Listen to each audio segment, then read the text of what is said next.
honoring God with our time, no? So kung last week po napag-aralan po natin about honoring God with our wealth, ngayon po pag-aralan naman po natin honoring God with our time. So kagaya ng wealth, tayo ay mga stewardship lamang, no? Steward ng Panginoon. We do not own our time, no? Tayo ay taga-manager lamang, no? Or taga-pangasiwa ng ating kayamanan, oras, at mga talento, no? Yun po yung tatlong bagay na binigay sa atin ng Diyos para na pinagkatiwala niya po sa atin. Tayo yung katiwala lamang. Pero pag-aralan po natin, ano po ba yung oras, no? Paano po ba natin may honor si God sa ating pamamagitan ng ating oras? So, una-una po, pag-usapan po natin, ano po ba yung oras? So, sabi po dito, time is limited and irreversible. So, hindi po kagaya ng pinagkatiwala sa atin ng Panginoon na kayamanan, ang oras po ay limitado lang. At ang oras po, once na lumipas na, ay hindi na po natin maibabalik. Hindi po kagaya ng kayamanan na kapag deposit mo, lalago pa at dadami pa. So, ang kabaliktaran po nito naman sa oras, habang tumatagal ang oras, paubos ng paubos. At once na nagamit mo na ito, hindi mo na pwedeng ibalik ulit. Wala naman pong time machine or kahit anong bagay na makakapagbalik po ng oras. So, mga basal natin dito, time is a limited and reversible resource entrusted to us by God. No? So, dapat gamitin natin to. Maging matalino tayo kung paano natin ginagamit ang ating oras. Kung ito ba ay nasasayang lang natin o na-honor natin si Lord. So, basahin po natin sa Psalm 90, verse 10. Our days may come to 70 years or 80 if our strength endures. Yet the best of them but trouble and sorrow, for they quickly pass and they fly away. So Tagalogin ko po, no? Ang ating mga araw ay dumating na kagaya ng 70 or 80 kung paring tulutan ng ating kalakasan, ngunit ang karamihan dito ay kapighatian at ito ay mabilis na lumilipas at nawawala. So sabi dito mababasa natin na ang ating oras dito sa mundo ay napakalimitado. No? Mapalad na tayo kung maabot tayo dito, sabi dito 70 or 80. Mapalad na tayo kung magiging malakas pa tayo sa oras na yun. So kung tayo aabot ng 70 or 80, most probably mahina na tayo niyan. No? At yung mga oras na lumipas natin na nagamit natin, dapat alalahanin natin kung tayo ba'y na-honor natin si Lord that time, kasi hindi na nga natin to mababalik. Kagaya sinasabi na, it's irreversible, no? So, kagaya nga sabi ni Ed Sheeran, yung kanta, Darling, I Will Be Loving You Till 70 lang, no? May limit, no? Hanggang 70 lang daw, no? So, ang buhay natin ay napakalimitado lamang, no? Kagaya na sinasabi sa James 4:14, na ang buhay natin ay kagaya lamang ng isang singaw or usok na pandandali ang lumilitaw at kalabo na nawawala din, no?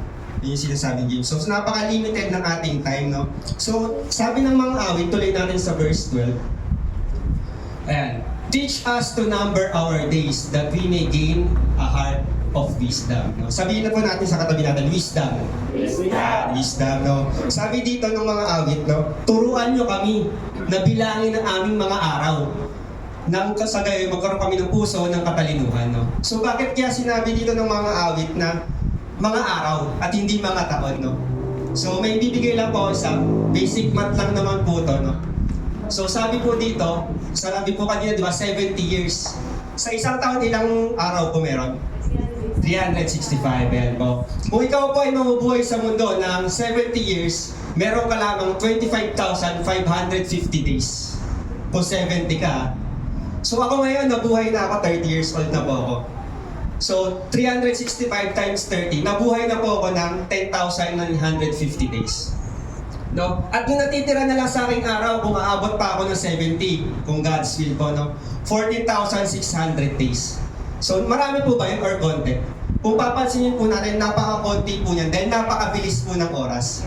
So, yung natitira na lang sa akin, kung aabot po ako ng 70, no? 14,600 days. So, paano ko gagamitin yung 14,600 days na yun para ma-honor si Lord, no? Kasi once na lumipas ang isang araw dyan, hindi na maibabalik.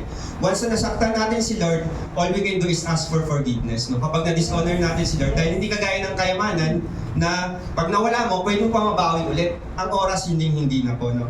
So, kaya yan po yung sinasabi ng mga awit dito, no? na dapat we learn to appreciate that time is limited and it's supposed to bring honor to God, no? Yun po yung ating number 1. So, hindi na po ako magtatagal. Papasok na rin po tayo sa number 2. An idle time is honors God, no? So, ano po ba ibig sabihin ng idle? So, idle po, no, is avoiding work. Ayon po sa dictionary to, avoiding work or spend time doing nothing. Or yung nakatunganga, walang ginagawa. Sabi po dito sa 1 Thessalonians 3:10, no, ang ayaw magtrabaho ay hindi dapat kumain. So sa ministry po kay Lord, lahat po tayo ay dito ay workers po sa ubusan ng Lord. Amen po ba? So lahat, dapat po, wala po ditong tamad. Hindi po tayo pwede magsayang ng oras dito kasi tayo po ay mga lingkod ng Diyos, no? Hindi po pwede na nagmi-ministry ka pero hindi ka available, no? Yung magko-commit ka, kunwari, ako po, magaling po ako mag-gitara, pero hindi ka naman available. Wala kang time kay Lord. So ano yung i-honor ni Lord? Yung kahit hindi marunong, pero available at committed kay Lord, yun yung mas makakapag-honor kay Lord. Hindi yung sa talent, no? Kundi yung availability natin bilang Kristiyano, no? Sorry po. So, poor time management and wasting your time dishonors God, no?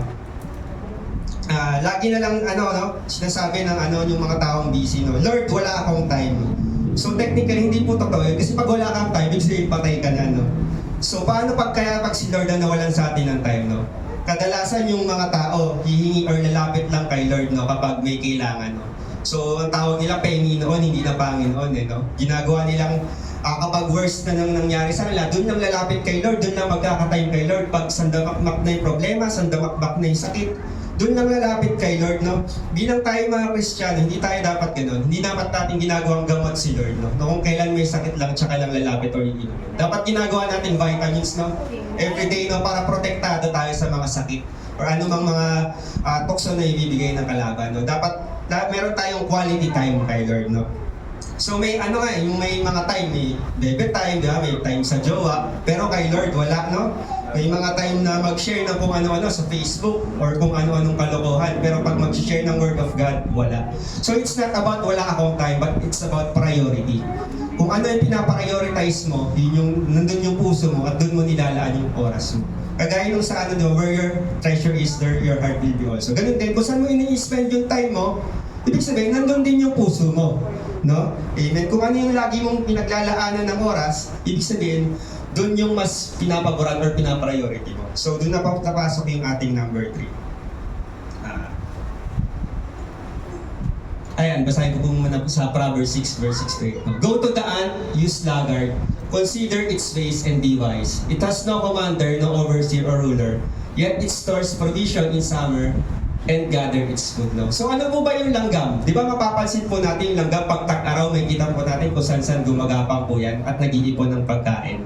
So mabuti pa yung langgam, no? Kaysa sa isang tamad na Kristiyano. Kasi yung langgam, alam niya kung kailan magtatrabaho at kailan magpapahinga. So yung taong tamad, no? Kaya nga sabi sa parable of talents, di ba? Yung wicked and slothful or tamad na cat servant, no? So, yun yung ibig sabihin, no? Kung wicked at tamad, magpinsan or magkapatid po yan, no? So, yun po yung sinasabi na pagiging tamad ay nakakapag-dishonor din po kay Lord. So, number 3 po, time shows your priorities. Ayan. Mababasa po natin sa Matthew 6:33.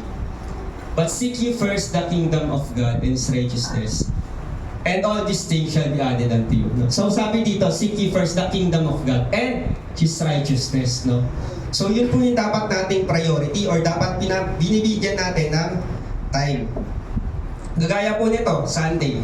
Yung iba po nasa mall, iba nasa swimming. Pero tayo mga Kristiyano, dahil priority natin si Lord, uunahin natin yung ating pagsamba.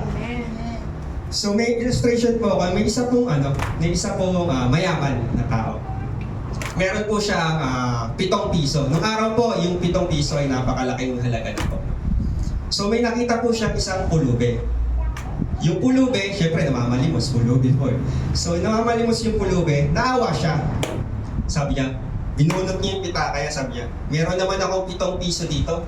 Bibigyan ko yung pulube ng 6 na piso. Ilan ibinigay niya sa pulube? 6 na piso. So nakita ng pulube, parang 7 piso yung nasa wallet nung Mayaman na yun ah. So hindi naging masaya yung pulubi. So umalis na yung mayaman, say, okay, akin na tong piso, ito na lang pamasahe ko pa uwi. E di habang naglalakad yung mayaman patalikod, nagalit yung pulubi. Kumuha ng bato, pinukpok niya yung mayaman, tumumba yung mayaman, kinuha niya yung piso, sa pitaka, sabi niya, yes, meron na ako 7 piso, at doon lang siya naging masaya. So ano masasabi niyo doon sa pulubi? Ganit? Sakit, no? Mainipin, walang contentment, no? So sometimes, tayong mga tao, tayo yung pulubi. Ang Diyos, yung mayaman, binigyan niya tayo ng 7 araw. 6 na araw, sorry. 6 na araw para gawin lahat ng gusto natin. Magtrabaho, maglaro, magpahinga. Yun yung 6 na piso na binigay niya sa pulubi. Kahit ano gusto mo, gawin mo sa 6 na araw. 1 araw lang para sa Diyos. At ito yung Sunday, di ba? Sa Sunday nga, hindi pa tayo whole day nag-serve eh. Oras lang eh, no? So, dati sa Hudyo, full day yun, 6 to 6, no? Pero tayo, onting oras lang, hindi pa natin mabigay para kay Lord. Onting quality time lang para kay Lord, mag-devotion, mag-pray. But sometimes, di pinahart tayo rin bilang Kristyano, nagkukulang din tayo. Pero ito yung maging lesson and challenge natin, no? Now, we are not the owners of our time. Paano natin ginagamit ang time natin, quality time, di ba sa love language, ang quality time, di ba? Pag nag-i-spend ka ng time sa taong mahal mo, ibig sabihin, yun yung bonding nyo or pagmamahal nyo. Ganun din kay Lord. Paano ka nag-i-spend ng time kay Lord bukod dito sa Sunday service? Dapat, between private time, meron ka rin quality time kay Lord. Doon nangungusap si Lord. Nagbabasa ka ng Bible, devotion, prayer. Doon siya mangungusap kung anong gagawin mo. Hindi yung magtatanong ka, Lord, ano bang gagawin ko? Ito yung Sunday ka lang naman natin. Na wala kang quality time, kaya hindi nare-reveal sa'yo kung anong pinapagawa sa'yo ni Lord. Diba? So dapat meron tayong quality time kay Lord. Whether, kaya nga din sa prayer line natin ng every morning, evening, nagpe-pray tayo para mapaalalahanan ng bawat isa na dapat every day ng ating buhay, nilalaan natin kay Lord. No? Kung sa wealth niya, 10% ng wealth natin, binabalik natin kay Lord. How much more sa time? Binigyan tayo ni Lord ng 24 hours a day. Ilang hours doon sa 24 hours ang binibigay natin kay Lord? Diba? Minsan nga kahit 5 minutes nakakalimutan natin, kakain, sumubo muna bago nag-pray. So bilang Christians, is a challenge to us, no? That we must be mindful of our time. No? And last po, bilang challenge na rin po sa ating pagtatapos, kung ikaw ay bibigyan ni Lord ng $86,400 a day, at uubusin mo doon, bukas wala na ulit, bibigyan ko ulit ng $86,400 a day. Saan mo gagamitin yung $86,400, no?